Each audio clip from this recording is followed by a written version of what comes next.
This is the Dynasty Roundtable podcast, and this is we haven't had this guy on in a while, which is unfortunate. It's really a shame on me for not asking sooner. But we had a transition period where we had to get our YouTube channel up and running. Anyway, it doesn't matter. Nobody cares about that. What people do care about is John Laub. And if you don't know about John Laub, well, you're in for a treat tonight because he has been doing rookie content and Debbie content for, I mean, as long as I've known about Dynasty fantasy football, and I got into Dynasty like 7 years ago at this point. And I remember hearing John when I was first getting into it. You can check out his work, and I would highly suggest that you do over on the Rookie Big Board YouTube channel. His written work is on Player Profiler. He just had a tight ends article drop that it's a must read. You have to go check it out. I was perusing it just before we got on the show, and of course you got to go follow him at the Gridiron School 91 on Twitter. John, how the heck you doing tonight, my friend? Well, I'm doing much better after that great introduction. I appreciate it very much. And believe it or not, this is actually my 12th year of doing my profile series. Now, the first 10, it was on Football Diehards. And now for the last 2, this is on Player Profiler. But I love this time of the year. This is the second year I'm with you and Matt on the Dynasty Roundtable tonight. So that's really exciting. And by now I was thinking about this over the weekend. I've looked at over 100 players on film, analytical model, watched them through the college season. So by now I'm really steamrolling, and the combine helps. There's no question. You get some data points along the way. Of course, the big data point is draft capital at the very end. But there are guys I like that maybe the NFL doesn't. We know there's outliers all the time, but I really feel good about where I am on the analysis of this class right now. Well, I mean, it's perfect timing for our audience because, I mean, things got hot near the combine. They always do, but things sort of taper off, but then they get going again here at the end of March. So it's a good kind of reset and evaluate and maybe adjust our rookie rankings based on, our conversation tonight. But I want to get right into it. And we'll just lay the foundation right at the start. So what is your overall assessment? Because you've been doing this a long time. Like, how does this class stack up against some of the other classes? Like, where is it strong? Where is it weak? Like, what can people expect to get out of this rookie class as they're entering into their rookie drafts and after the draft sometime? The running backs are by far the strongest. Now, I believe that class with Alvin Kamara, Joe Mixon, Dalvin Cook, Leonard Fournette, right? Christian McCaffrey. I think that's 2017. My old man memory doesn't always forget or get the exact year now. It's going to be hard for any class to replicate the NFL fantasy class of that one. I mean, one of the worst players turned out to be Leonard Fournette from a fantasy perspective, and he wasn't awful. He never reached the ceiling we had hoped for. I believe that this class actually might have more depth than the class, but those top 5 or 6 players in that class have just been unbelievable. I mean, last year we all got fantasy points from Joe Mixon. We all got points from Alvin Kamara. Last year, Christian McCaffrey was the fantasy player of the year. I mean, in running back term, 7 years down the road is literally forever. I mean, can I say for sure that 7 years from now, we're going to have 3 great fantasy producers? No. But if you told me that over the next 3 years, that the top 7, 8 players in this draft could replicate what those young men did back in 2008, 17, 18, 19, I would say absolutely. And we're still going to have a surprise. And I believe that year Alvin Kamara became a surprise.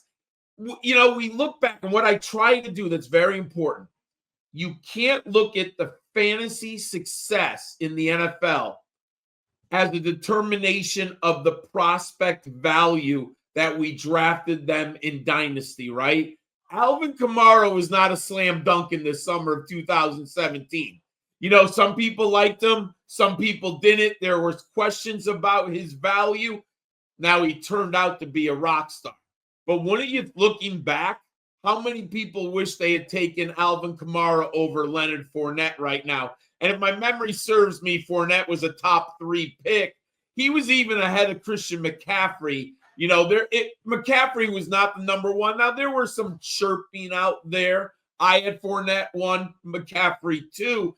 But there was actually people who didn't even like McCaffrey coming out. There were people who are lower on him. He turned out to be the best player. But, that's interesting. Who was better, McCaffrey or Alvin Kamara? Maybe Kamara's more consistent. McCaffrey had higher peaks, but those down years that he had, when I look at this group of running backs, I see similarities to that class. Out of my 12 years, and I don't want to go back to years that I weren't grading. I mean, I've been watching the NFL draft for 40 years. That's how old I am. But what I thought in 2000, it's not fair to the viewers. And I didn't have rankings on paper, things that I can talk about that I published before the draft. So I think that 2017 and this year's class are by far the strongest. And I think if you're in Dynasty, this is gold, isn't it? I mean, I'm not trying to overreact, but the potential of this class, and I'm convinced of this. Someone in my rankings from 11 to 25, one of those players, and I hope I know who it is, but I no guarantees, one of those players are going to turn out to be fantasy gold.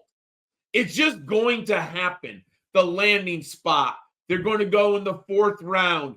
They're going to have a veteran who we like above them, but the veteran gets hurt in September. And this young man steps into the ideal situation right away, right? And one of the young players we like in the top 5, what if they get Zach Charbonnet? They sit there behind a Kenneth Walker type player. When Charbonnet's been on the field, he's been good. I won a lot of money in DFS and Zach Charbonnet last year, and he's never hurt you when he got on the field from a fantasy perspective, but he can't get on the field because of Kenneth Walker, right? No matter how much we want him to play, there's that Kenneth Walker, right? Taking those carries, eating up the fantasy points. So those things are going to happen. But, man, I look and I'm like, I really like this running back, but I can't put him in the top 12, right? Like I do that all the time looking at my rankings. So by far, I think the running backs are the strongest. I like the tight ends. I think every Dynasty manager is going to have to make a decision. Do I go for the stud Tyler Warren, and he's not as good as Sam Laporta or Brock Bowers? Let's just get it out there. But he is the top tight end in my book, in my rankings. Or do I wait patiently? Because I really believe from tight end 2 to tight end 7, they're super close. I mean, do I have Colston Loveland number 2? Yeah. But if you told me 4 years from now, Terrance Ferguson is a better fantasy producer than Colston Loveland, I would say that's in the range of outcomes. But what is the value of Terrance Ferguson in drafts right now? Much better than Colston Loveland, right? So I think this tight end class, you have to say to yourself, am I going for the stud? Or am I going to be comfortable taking a tight end that drops to me in round 4 or 5? I mean, look at Ferguson in Dallas. He wasn't a highly rated tight end. What was that, 3 drafts ago now? Ferguson is a great fantasy starter when he's on the field for the Dallas Cowboys, right? So we're going to have value at the tight end position. You just have to ask yourself, am I going to pay for that Tyler Warren? And I would think it's going to be top 8 draft capital, right? That to me is the decision.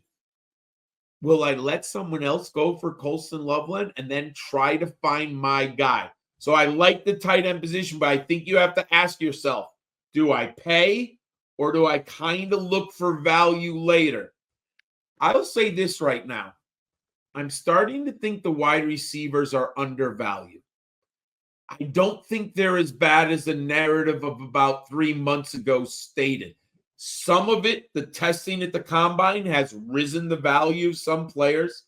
As I watch the tape, I think they're better than they're given credit for. And I've got two really big surprises that I like. Maybe, hopefully, the Dynasty community, you should know them, but I got two guys I really like.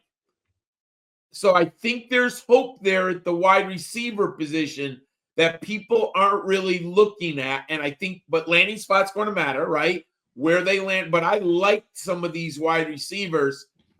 Man, the quarterbacks.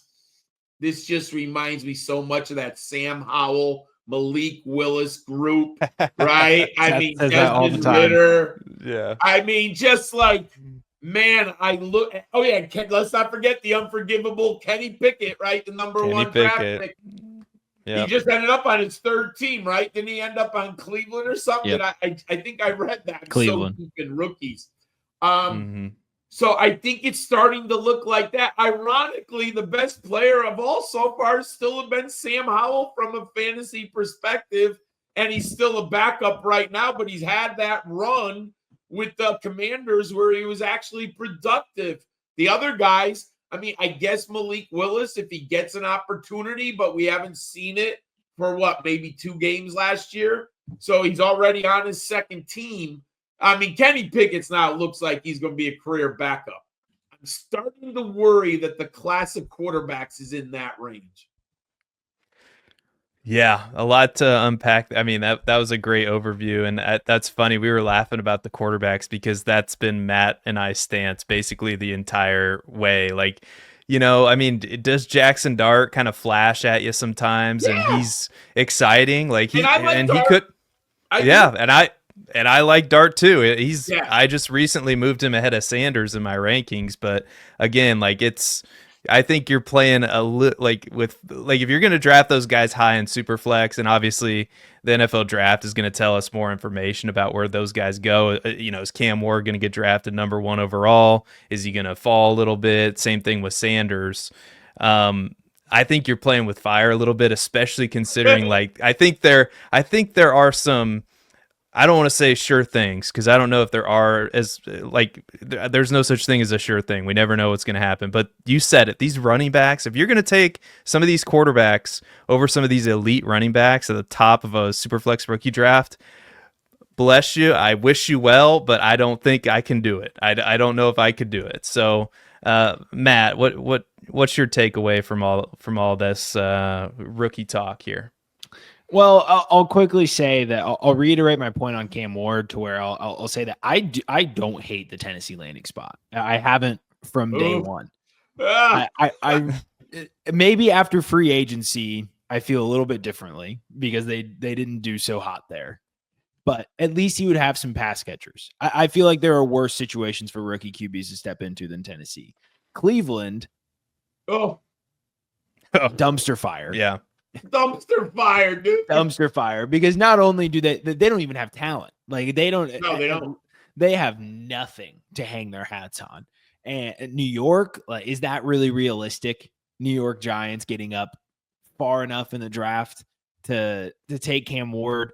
It's his best outcome is Tennessee. Basically, his best realistic outcome is Tennessee. Am I wrong there, or is there something else in the cards that I haven't seen yet? The best player on those 3 teams is Malik Neighbors.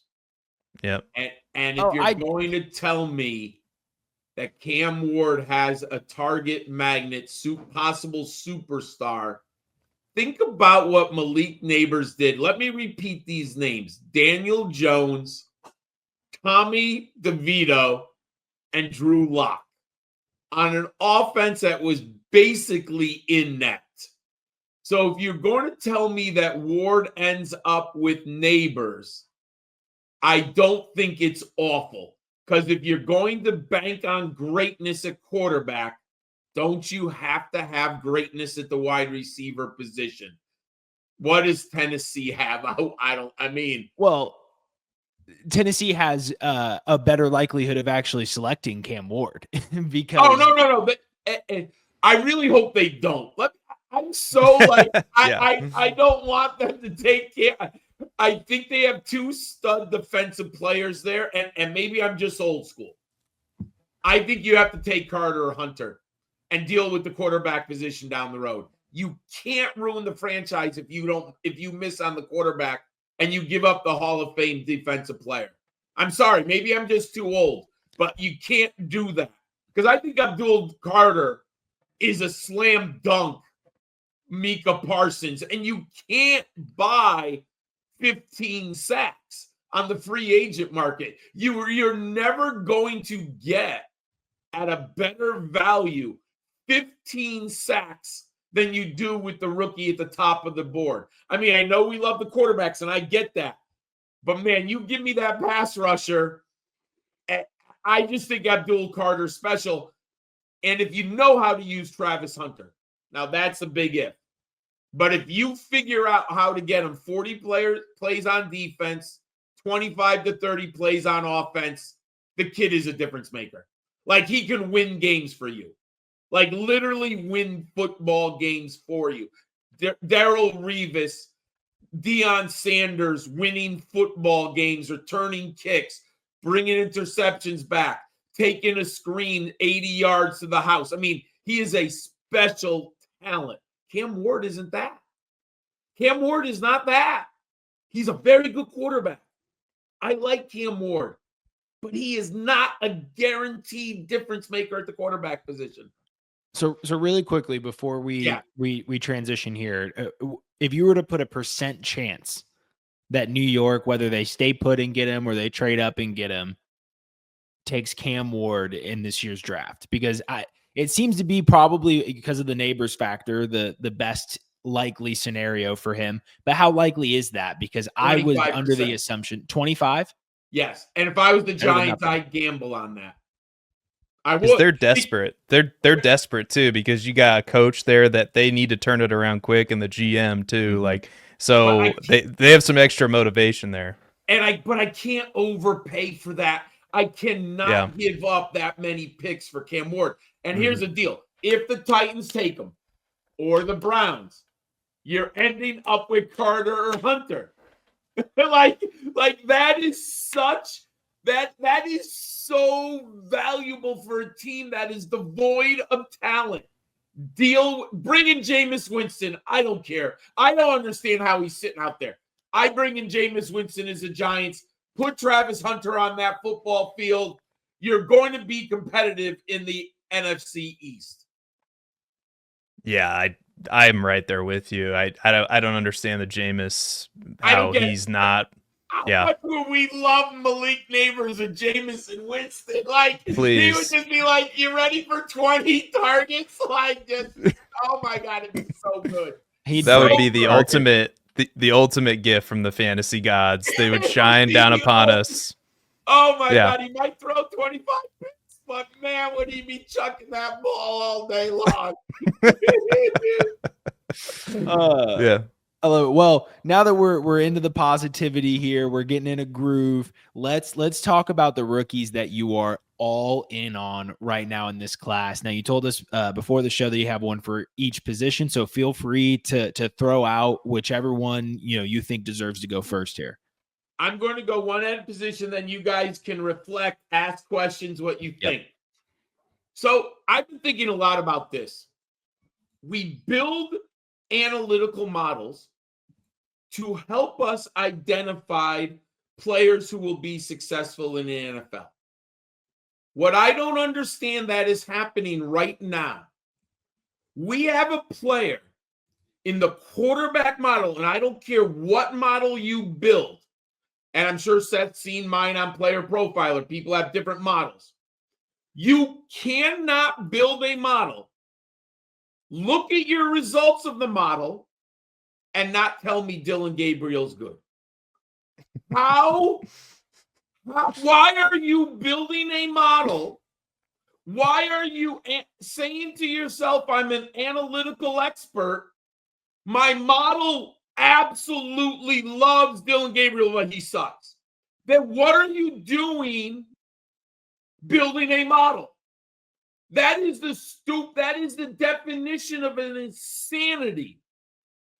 My model says Dillon Gabriel is a starter in the NFL. I don't care that he's small. He's 5'11". That is perfect, fine height. We have seen quarterbacks succeed at 5'11". Get off of your ridiculousness.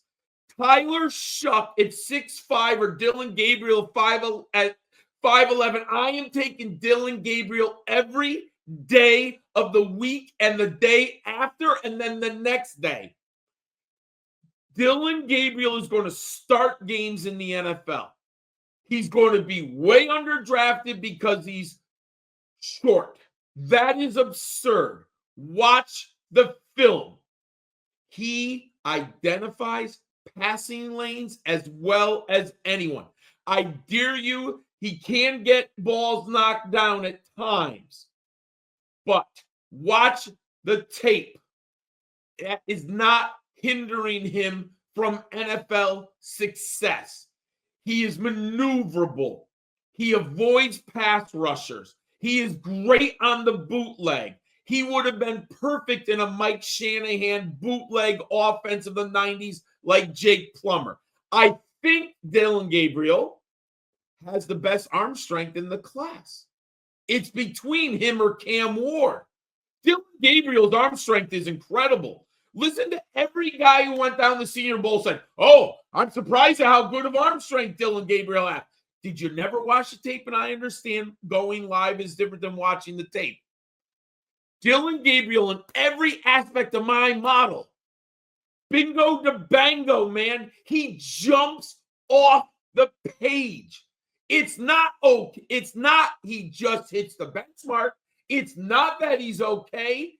He literally jumps off the page, and I don't hear anyone talking about it. If I'm the Miami Dolphins, I'm taking Dillon Gabriel in the 4th round.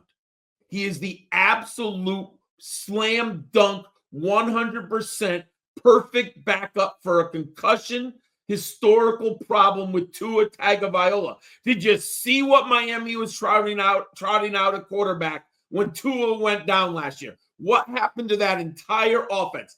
A complete disaster. Dillon Gabriel could step in from day one and play quarterback for the Miami Dolphins. I am 100% confident of it. Dillon Gabriel gets the ball out of his hands quick. They got the speedsters. Achane, Tyreek Hill, Jalen Waddle. Get the ball out, and Dillon Gabriel can do that. Every number I look for. This number is mind-blowing.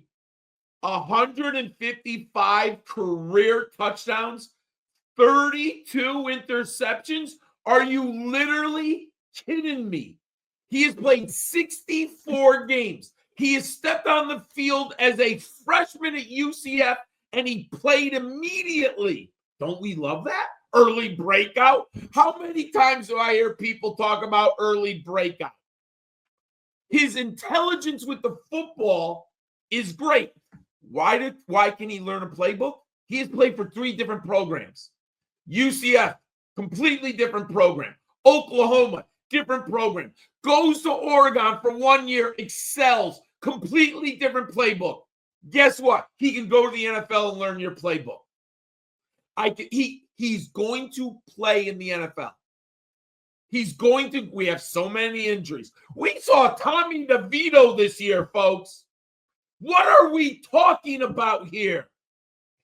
We had Tommy DeVito trying to throw passes. The guy couldn't play at Syracuse. And Dillon Gabriel sitting there, and you tell me you're a model analytical guy, and you're quiet as a church mouse? I don't hear anyone talking about him. He's the best analytical prospect in the draft. No one has a better profile than him. And I don't care what model you use. No one has a better analytical model than Dillon Gabriel. What are we doing here, folks? What are we doing? Why are hours and hours and hours and hours of countless talking about the guy who has the best model and no one talks about him? Second, the tape is good.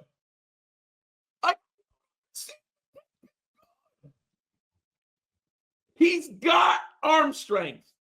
He runs an offense. He's got a great arm. The analytical models algebra know it. Chirps. Not one word about Dillon Gabriel. What are we doing here, folks? Tell me why I'm wrong. Well, I can't tell you you're wrong. I do know what I'm gonna clip for social media. I think it's gonna be this one.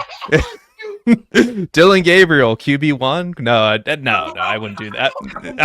I'm kidding. Kidding. No one's Yeah. seen the young man. It's crazy. I mean, from what I've seen, I've really liked. I think I have him at quarterback 5 or 6 right now. But yeah, the Tyler Shuck stuff. We talked about it with Maddie, like that, and Maddie and Cody, like that. It's wild, the Tyler Shuck stuff. Dude, man, I don't understand what is going on. Yeah, I think it's just somebody sees the 6'5", 220 almost, and he looks like a quarterback. John is what it is. He looks like a quarterback. To do more than looking at a guy. Yeah, and I have your because you should go check out the quarterback article that came out in January. I'm looking at because John so graciously puts out his quarterback rankings, and I'm seeing Dillon Gabriel at 5, and you can go back and look at all the way to 2014. He puts this out here, but yeah, I mean, from what I've seen of Dillon Gabriel, honestly, my reaction to it has been like, yeah, he looks pretty good. Like, obviously, the only concern is the size and the arm strength is what people talk about. But I'm learning from you tonight that because it's crazy because everything that I've read about him, and I've watched some, not all of Dillon Gabriel, everything that I've read about him, and I pulled up from the Combine, like winners and losers article that everybody puts out. They're saying his lack of arm strength is apparent, and I'm like, okay, like I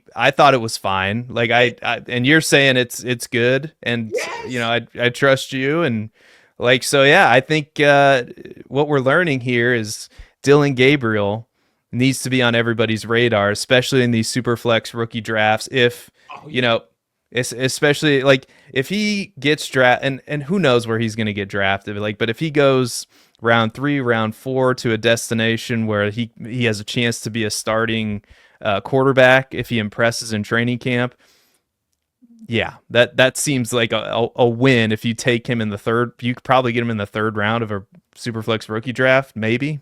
Well, look at right now. He is QB9. I have him at QB5. So we automatically have value. He's coming off the board at pick 44 in Superflex. I'll tell you right now, I'll have him in every league in the 4th round. Like, literally, I will draft him in every league. There's no risk. There's no risk drafting a quarterback in an analytical model that is a star by drafting a 4th round dynasty pick in a Superflex. Like, look at what the Saints did at quarterback. I mean, do we look at what the Jets, if they don't have Aaron Rodgers, what did they put on the field after Aaron Rodgers? Like, do you understand? You're looking to upgrade the entire roster. Dillon Gabriel upgrades your roster in the NFL in the quarter. How many quarterbacks started every game? Wasn't it some ridiculously low number, like 8 quarterbacks or something last year? Like some really low number for he's going to start games down the road. Yeah, we had Jake Hayner and Spencer Rattler trading snaps in New Orleans. Like it was as disgusting as it could have possibly gotten last year.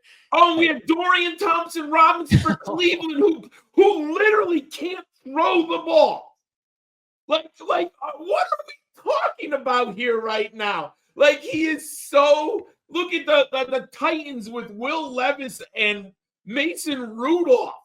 I mean, like, you're not going to give this young man an opportunity on your roster? Like, it just doesn't make any sense. Yeah, and somebody's going to pay Aaron Rodgers probably way too much to be the starting quarterback right now, you know? New York, probably. Yeah. Maybe. We'll see, but that's a great one.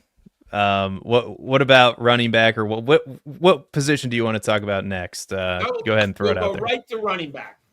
Okay. And I know this might seem obvious, but I don't know where. Let me see where his ADP. Let me see quickly. I do think he's lower than I expect. Yeah. Oh, okay. So he is a value. I'm going to have a lot. Right now he's at ADP 33. So what is that? The end of the third round, right? End of the third round right now in value. It is Bhayshul Tuten of Virginia Tech. I love the film of Virginia Tech, but I'm a pessimist by nature, and I was concerned with him coming out of the FCS level, and he came out of North Carolina A&T. So usually in general, when a player goes to a lower level, it's usually athleticism, right? The top athletes in general are going to go to the Alabamas, the Georgias, the Michigans, right? The USCs, the top level. So when you have a running back who goes to North Carolina A&T, I ask myself, maybe he wasn't that top level athlete, right? So I wonder. Now, I love the film at North Carolina A&T, and I love the film at Virginia Tech. But in running back world, I need to know athletic skills. And when he went to the combine, guys, I'm sorry. He's 5'9", 206. That BMI at 30.4. He is going to literally be able to hide behind big offensive lines. When you're talking about offensive linemen are all 6'4" and above, over 300 pounds, and you give it to Tuten like on a delay or a draw, or you get him into tackles, it's going to be hard to find this young man. And with that BMI, he doesn't go down very easily. But when he went to the combine, man, I'm sorry, athleticism matters. He was the fastest rated in the 40, 4.32. Now, I understand that straight line speed isn't everything. But then he does the 10-yard split. I love that as a 1.49 because you got to get out the first level of the defense. You have to get beyond the tackle, the defensive linemen, and the linebackers. 20-yard shuttle, a 4.41 at his size. Oh, my God. He's so athletic. Now, I understand he's not a perfect process. He's a straight line runner. He doesn't have a ton of wiggle. Well, you know, like, of course you want the wiggle. He doesn't have that Ashton Genty. Oh, my God, how did Ashton Genty get out of that, right? Like sometimes he doesn't have that lateral jump cut where you're blown away. But you get him out on the edge, you get him in space, or you give him a lane. Like, I think he's a gap runner. Don't make him read too much. Just put him in a gap scheme. Let him run to the hole. Let him see daylight. Now, he'll make the man miss at the second level. You know, he's good enough at the second level. But, like, if they run blitz and there's three guys in the hole, he's probably not going to juke them out, right? He'll take his yard and just let's move on to the next play. But, man, Tuten's a good receiver. In 2 years at Virginia Tech, he had, let me get the number of receptions, 50 receptions in 2 years. He has receptions at North Carolina A&T. He's a 3-down back. I like him. I have him right now, number 7 in my rankings. If he's available late third round, he's going to be on as many dynasty teams as I can draft him on. It's interesting to put Tuten's athleticism into perspective and size. Yeah. It's not. I'm not making a player comp here. No. Maurice Jones-Drew. Yeah. Tuten is 2 inches taller. Runs just as fast, if not, was it faster? It was faster. It was faster than Maurice Jones-Drew, and has a better burst. So that is it. That is an incredible athlete there. And really, anytime, like, you just need to meet the bare minimum skill thresholds when it comes to that. And it's like, all right, cool. You get yourself in a good landing spot, and I'll be drafting you. I do think he's going to go on day 2. I really do. I think there's going to, all you need is one, right? That's what we always say. One team in the draft to fall in love with you. There's some opportunities out there. Now, they might draft him as a backup, but I think, with injuries and opportunity arising, I think he's going to be very good in the NFL. And look, we love PPR points, right? We all want, and Tuten's not going to hurt you. If he got, let's say he could probably carry 220 touches handle, maybe 35, 40 of them are in the receiving game, and the rest are from the running. So I like Tuten a ton. Yeah, for me, Tuten, it reminds me of like the old adage. I think in Dynasty, sometimes we're too, like, and I'm guilty of this as much as anybody.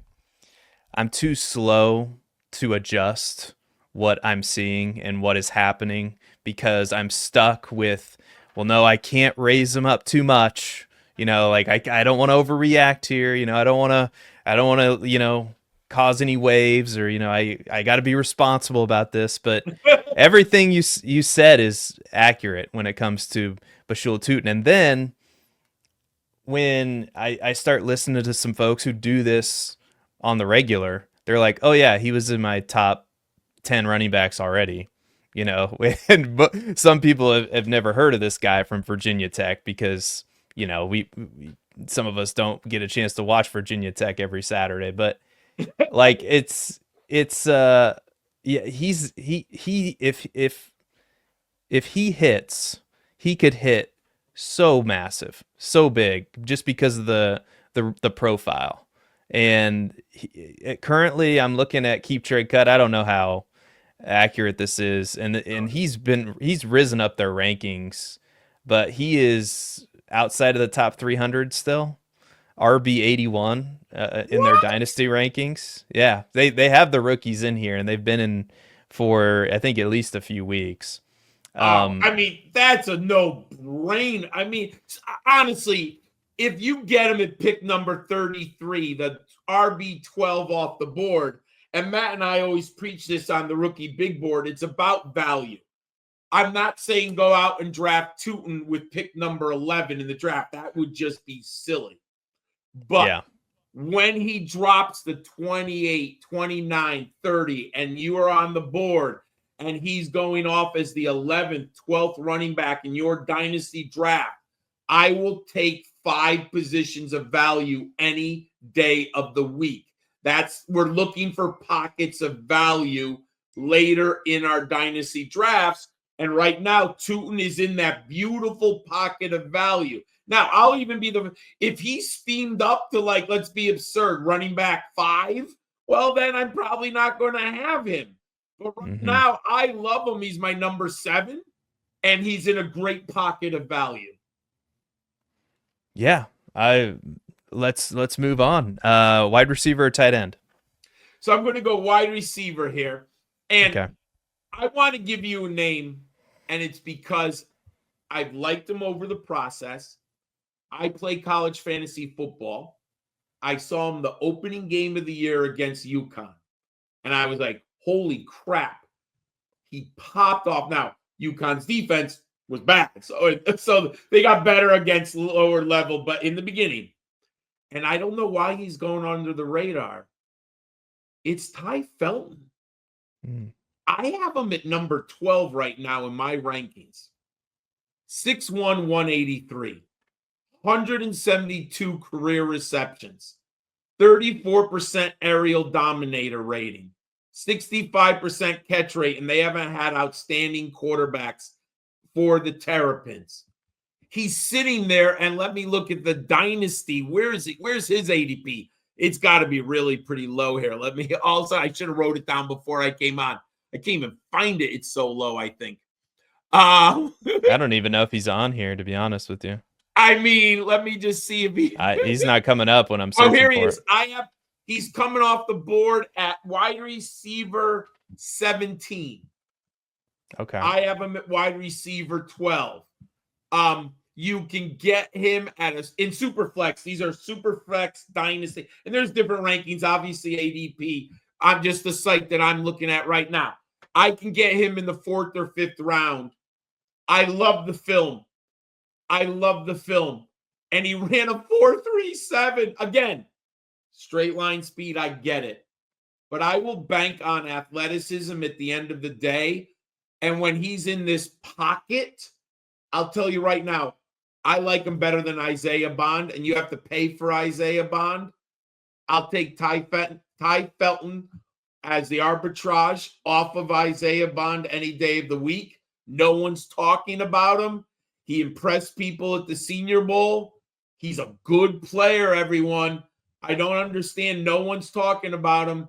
He's worth 6'1", 82. He's got long arms. He's a good route runner. He's tough. He can play on the X. He's an outside boundary. You can play him at the Z and the X at the NFL. If nothing else, he has utility in 3 and 4 receiver sets to challenge your safeties. If you love football, as we all do, you know the value of the deep threat. It's not, yes, obviously for fantasy, we want the catches.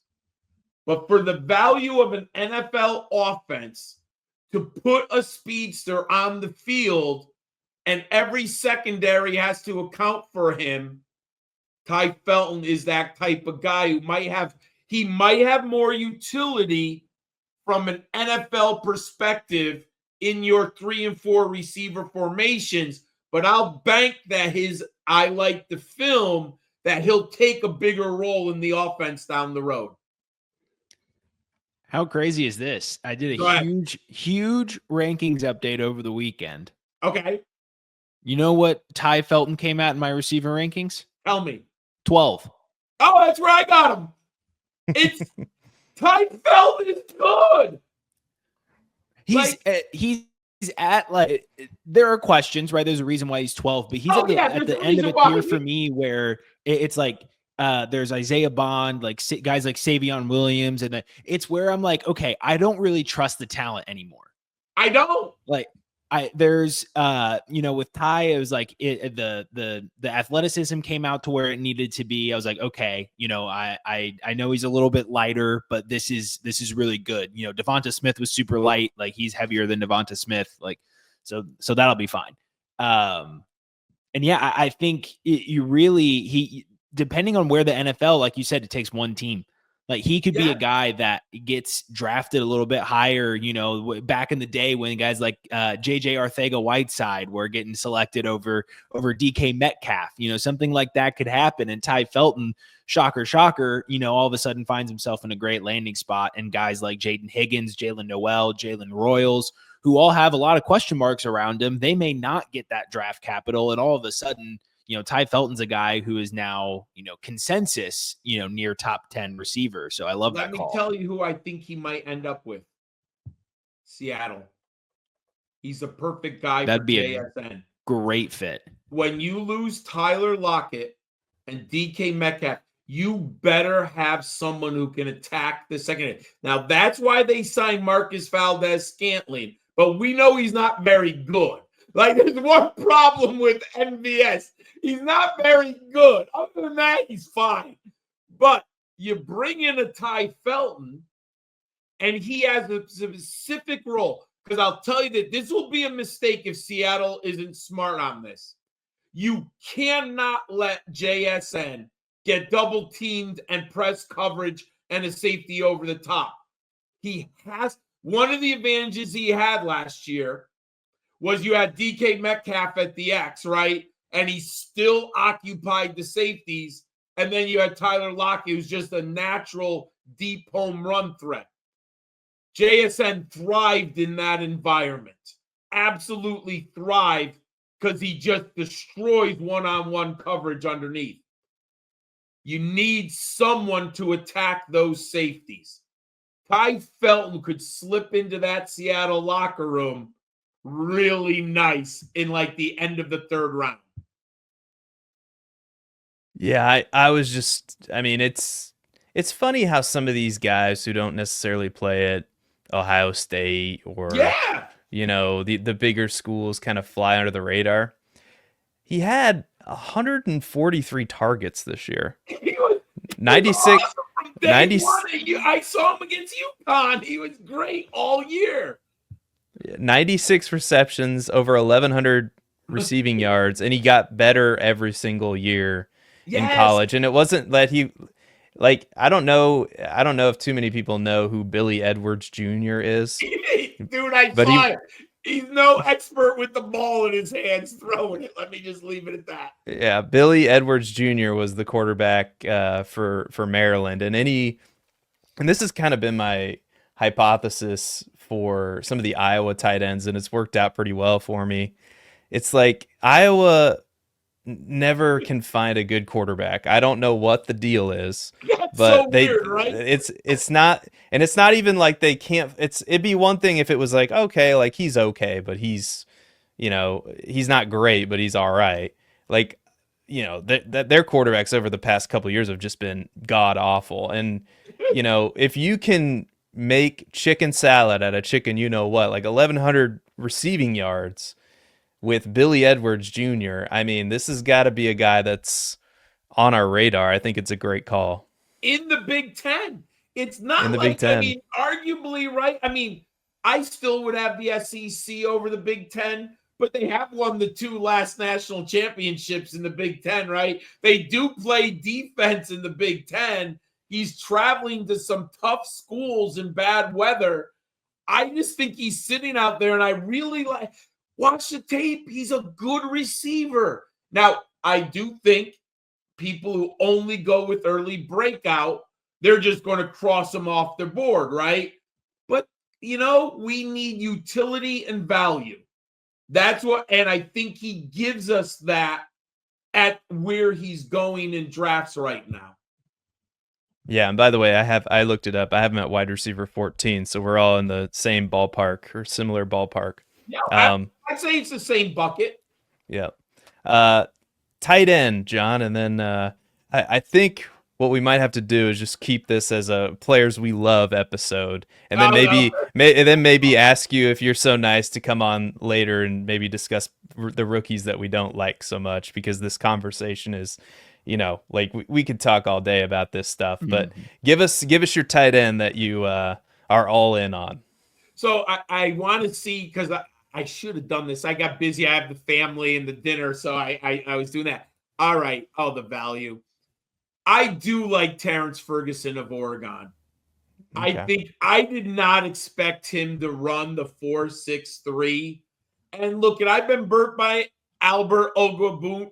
Oh my God, the guy from Missouri. Okwuegbunam. I've been burnt on athleticism, but at the end of the day, when I'm looking for flyers, I'm looking for tight ends late in drafts. And you know what? Wild outcomes. I have Ferguson on 3 of my Dynasty teams. I mentioned him earlier in the show. I actually watch a lot of him with the Cowboys because I have him, but I've lost on Okwuegbunam. I've lost on others. But if you're telling me a 6'5" tight end at 247, 134 career receptions, he played at Oregon. He was never the number 1 guy. The Ducks have players all over the offense. He has a very nice team aerial dominator. 15% is fine for a tight end. His catch percentage is nice, 62%. His athleticism is outstanding. I think he's going to go day 2. I think he's going to go off the board in round 3. I think teams have come around that the tight end is the cheat code. If you can get that elite tight end in the NFL, it is so valuable. Right? You just see year after year what Travis Kelce, George Kittle, what they do for their offense, how they help their quarterbacks, how they help the wide receivers. Look at what Brock Bowers and Sam Laporta have done. It is such a cheat code that I think the tight ends are going to be pushed up the board. And I just look at Ferguson. He was a high recruit at Oregon. People liked him a lot. He was a guy I've been watching in college fantasy football, Devy leagues for a long time. The athleticism popped up at the combine. The film is good. I'm not going to tell you it's great, but I think if you're telling me I can get him at, tight end number 7, 8 off the board in super flex leagues. Oh my God, where's he even going in super flex? He's way down here. Woo!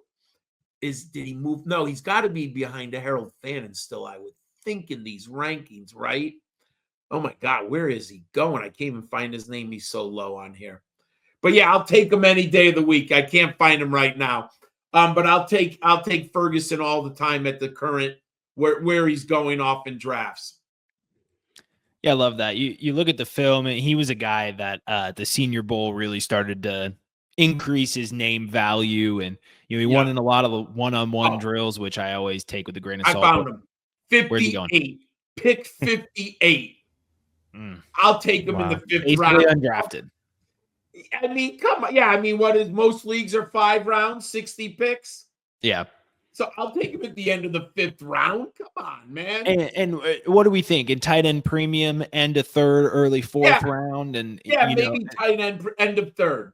With someone with his athleticism profile, and when you look at he's not an incredible blocker based on what I've heard from a couple of people I follow that are weirdly into tight ends and blocking schemes and everything. I love the niche corners of football that people kind of get into. But anyway, he's got enough of the tools to be out there. And in a tight end premium league, if you have that kind of athleticism profile and the type of, he has the ability to make some moves after the catch. He has a strong body. So he has, red zone capability and some yak capability. And so those are going to be 2 different aspects where he can, see the field. If he can block, if he can get, if he can work the middle of the field, if he can be usable in the red zone. Those are 3 phases that are pretty valuable for fantasy. So you could do way worse than taking a shot at that point in the draft on a tight end of that prospect profile, rather than, pay the piper and draft, Tyler Warren or, Colston Loveland. It might be a 1st round pick in some tight end premium leagues, depending on how the draft shakes out. What if Ferguson, he's a better upgrade in my book than Noah Gray. And I like Noah Gray coming out of Duke. But what if the Chiefs took Terrance Ferguson in round 3? Like this guy, he might be way too, but I do think he looks like an Andy Reid tight end. I've been thinking the Chiefs go tight end in this draft to take a shot on somebody. Noah Gray has proven that he's not their guy after Kelsey. So I definitely think they take a shot on somebody. And Terrance Ferguson feels like a Kansas City, the rich get richer kind of pick. Oh, yeah, and he's got the athleticism. He's a move tight end. I mean, when you watch Kansas City, they put Noah Gray and Travis Kelce over the formation. Then they always have that one big blocking tight end. You're like, oh, I forgot he's on the roster. They throw him out there for 10 plays a game, right? But yeah, I feel like he's a Kansas City type of tight end. Yeah, and the Chiefs always find a way to find these guys, don't they? I mean, the Chiefs, by the way, 2 picks in the 3rd round. So there you go. I mean, I think they're going to grab a tight end. I mean, I kind of down on Gunnar Helm. I don't know if maybe they'll take the upside of Elijah Arroyo, but I'm worried about his health. I think he's got an ACL problem. Then he missed the combine. He missed time at the Senior Bowl. I think there's legitimate health concerns. And I said this on Jax Falcone's show. And I'm very wary of injuries before the guys come in. I don't have any Jonathan Brooks because the injuries were just too worrisome. And when I started doing my deep dive on Elijah Arroyo, the injuries are kind of a problem. That's why I might be lower on him than other people. So I don't think I'll have Elijah Arroyo in any of my dynasty drafts. Yeah. I'm going to throw a player out there. I want to see what you think. I want to see what both Matt and you think, John. This is a guy that I have also fallen in love with throughout the process, and that's Jaylin Noel from Iowa State. Yeah. I thought it was too easy. I was when you asked about a sleeper, I was going to go Jaylin Noel, but I said, Matt and I just recorded a show. People are starting to chat about him. I have him a wide receiver 7. I'm convinced he goes on day 2, early 2nd round. You might have a team that falls in love with him in day 1, but I doubt it. I have a second round grade. I think that's where the NFL is going to value him. Absolutely love Jaylin Noel. Yeah. I mean, I don't know what people are starting to catch on because of the Senior Bowl, because he showed out at the combine. Yes. But like, you turn on the film, and he's another one of these players, and very much in the Tai Felton neighborhood, that's just gotten better and better every year. And so that tells me that he is like, because he does have some things to clean up. His hands are small, like he does have smaller hands, which is a little concerning. But overall, I mean, you watch the tape, you check the Senior Bowl box, you check the combine box, and he's my wide receiver 7 right after Matthew Golden right now too. So we're in lockstep on that, and it's going to be hard for me to envision a world where he doesn't go on day 2. Like I'm right there with you with Jaylin Noel. So like I love him. 8, but Seth, I threw a tweet in there. So for the people, if this is your first time like really getting into, prospect research, rookie research, let this video be your introduction to Jaylin Noel. All right, I'm pulling it up here. So just casually making defenders fall down. Oh, you know what? I swear, if it was 2014 and Brady and the Patriots are around, I feel like he would have been the perfect 100%. Right? Like you could put him anywhere in the formation. He can run in the middle of the field. He's tough as rocks. Like like Brady would just pepper him with targets in the right offensive game plan. Yeah, I like him a ton.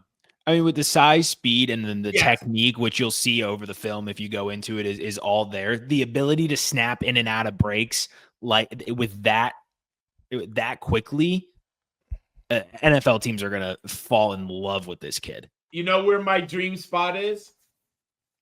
Atlanta.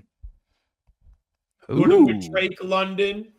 Move Kyle Pitts to an auxiliary kind of flex, 4th, 3rd target in the target tree. You have Bijan, Rob, Drake London, and Jaylin Noel. That is a nasty trio for Michael Penix in the passing game. And he would fit perfectly into that, what they wanted Kyle Pitts to be. Noel would be it. Matt, throw a player out here as we're just about out of time, but I want to hear who you nominated for your player that you're all in on this year, or as of right now. Do I go? I can't just keep saying. I can't keep talking about Brashard Smith every episode. It's really not fair. I like Brashard Smith. No one else is getting any airtime. Do I talk about DJ Giddens or Elic Ayomanor, Seth? Which one do I? Oh, I love Ayomanor. But it's your player, so I don't want to sway you. Elic, who is you guys said that you had Noel at 7. I had him at 8, and I have Elic at 7. I have Elic at 6. There we go. Oh my gosh! Wow, we're all in the same neighborhood. But I swear we did not compare notes before. No, we did not. And I love Elic Ayomanor. He's such a good player. Yeah, he's got all around tools, and when I watch some of these receivers, and it's truly the only position I can ever say like that I can give a quality like film analysis on myself, because I played the position, I studied the position for a lot of years in high school. You could everyone looked at me and was like, you didn't play serious football. No, I did not. But that's why I studied a lot, because I was on the bench, so I was watching a lot of football. But I look at like translation traits, and so I've gotten tricked a lot by big, tall, fast, strong guys who are just simply bigger, stronger, faster than the competition. And I've gotten tricked by the Denzel Mimses of the world. I won't do that again. I look for the translatable traits. Would that route have been won on an NFL corner? would these moves that he is made, would this footwork, would this release package, is that going to fly in the NFL? And with a lot of the receivers that we've talked about today, particularly Noel and Elic, I see it's yes.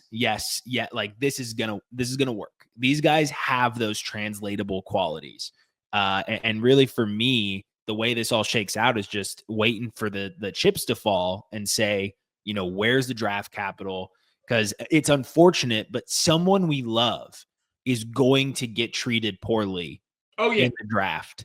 Yes. And at this point, we talked, Seth and I talked about, we did our rankings and we talked about how it's important to start thinking about tiers and value, right? And not arguing about where you have Travis Hunter in your rankings or, who's your 5 instead of your 6, and taking a broader approach to this. Can I say one thing I love about Ayomanor, which I think I've been tricked by big receivers and I'm older than you. So I lived through an era where, there were a lot of bad big receivers drafted. His body control is outstanding. He is a contortionist. Also, I usually say this about quarterbacks, but I came to this watching the tape. Playing in such a bad passing environment, and Stanford just did not have. I love Seth shaking his head. They had some real bad quarterback play. His competitive toughness to excel in that environment is unbelievable. He dominated, and I don't think there were very many worse quarterbacks than what Stanford was throwing out this year. And Ayomanor had to make plays where you're like, oh my God, I can't believe he caught that ball. And then there were other times where you're like, I'd be watching Stanford. He's so open. And the quarterback just missed him by 3 yards. You're like, oh my God. It is so if he got I had this dream, what if he got with Joe Burrow, where who actually could just throw the ball right? It would be amazing. He's had every play, he's got to go up above his head, he's got to stretch, right? He's got to cut his route short. It would be amazing to see, or Justin Herbert, someone who could just put the ball on him would be amazing. So are we going to hear the do, and then Twitter is going to come out and say that T. Higgins has been traded, and then the Cincinnati Bengals go on the clock and draft Elic Ayomanor? How crazy would that be? Before they re-signed Higgins, they put the tag on him, right? The non-exclusive. Yep. Yeah. I thought he was the perfect replacement for Ayomanor. For Higgins, because you have the alpha in Jamar Chase, and Ayomanor would just sit there in single coverage, and you just teach him 3 routes his first year in the league. Son, you're going to run these 3 routes, and you're going to be awesome at it. Everything else is Chase. So just learn and sit out there and literally have a quarterback who will hit you on a dime. You just run your route and be where you're supposed to be. Don't worry about nothing else. Don't worry about the coverage. Don't worry about, just run your route. We'll teach you down the road. We'll get you there. But right now, just run your route, and Chase will take everything else. It would have been perfect.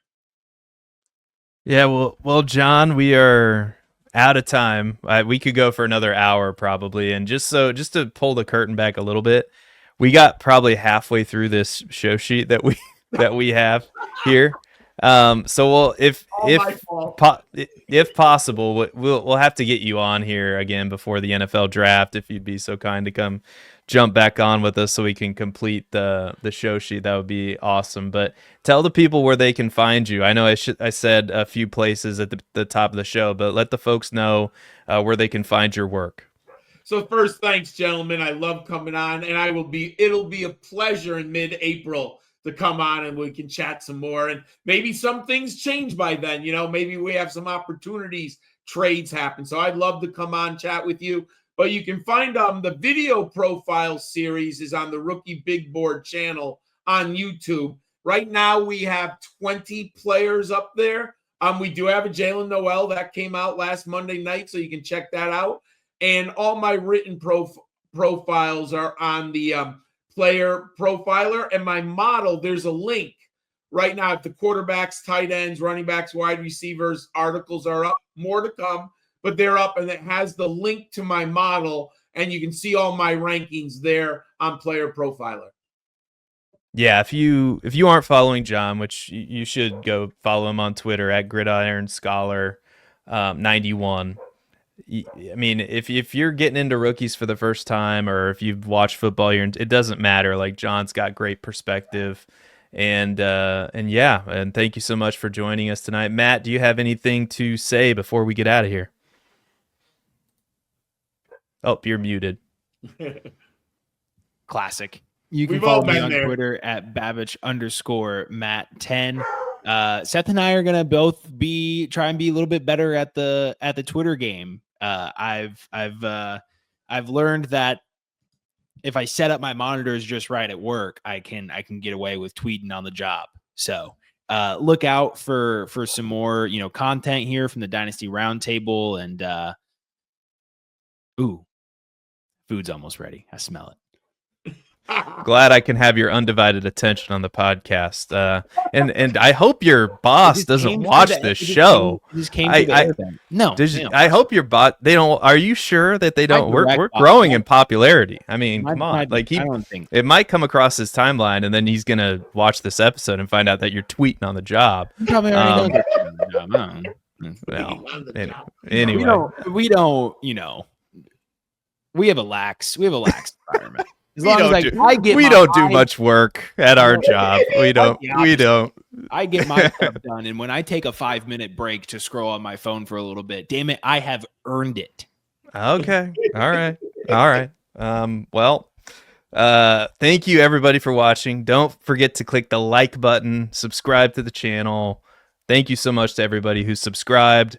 And until next time, nobody cares about Aaron Rodgers. I don't care if he signs with the Giants, the Titans. Actually, the Titans is a low-key, like, maybe he should go to the Titans. I don't know. Maybe that's where his career should end.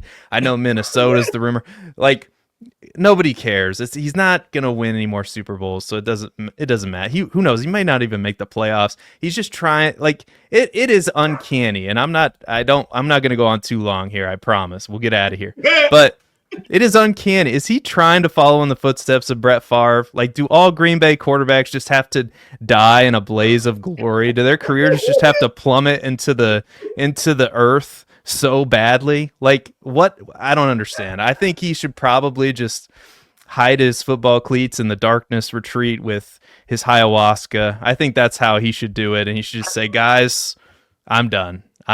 That's probably what he should do, but he's probably not going to do that. Anyway, nobody cares about Aaron Rodgers. We'll see you next time, everybody, as I bang my microphone. Bye-bye now.